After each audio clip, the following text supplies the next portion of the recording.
En 2013, au Bangladesh, une usine de confection s'effondre et dans sa chute, elle fait tomber le voile qui masquait les conditions de travail de l'industrie du textile.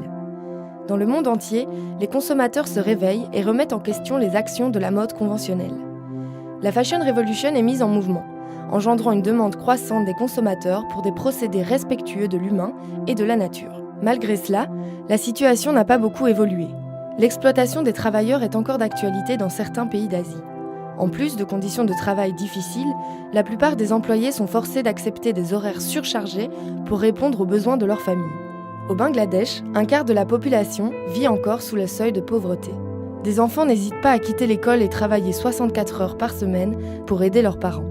Les employeurs, conscients de cette situation, en profitent pour baisser leur salaire jusqu'à les faire passer sous le seuil minimum légal.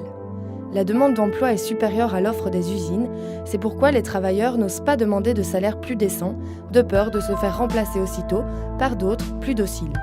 Dans de nombreux cas, les travailleurs ne bénéficient pas non plus d'une protection sociale.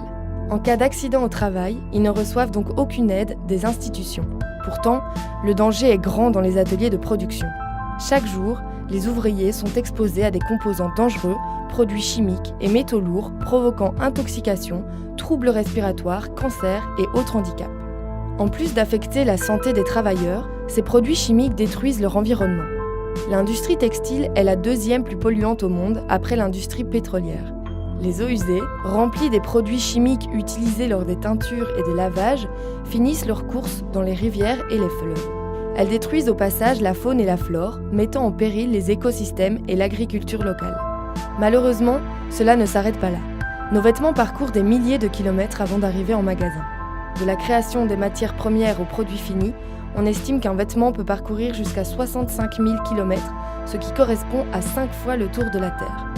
Malgré le monopole des grandes marques de la fast fashion, nous avons le pouvoir de changer les choses. Des solutions existent. La seconde main et le vintage se sont fortement développés ces dernières années, offrant aux vêtements déjà portés une seconde vie. Les boutiques et marques slow fashion et éthiques se multiplient également en Europe.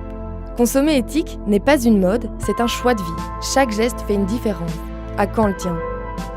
Se donner du mal pour les petites choses, c'est parvenir aux grandes avec le temps, a dit Samuel Beckett.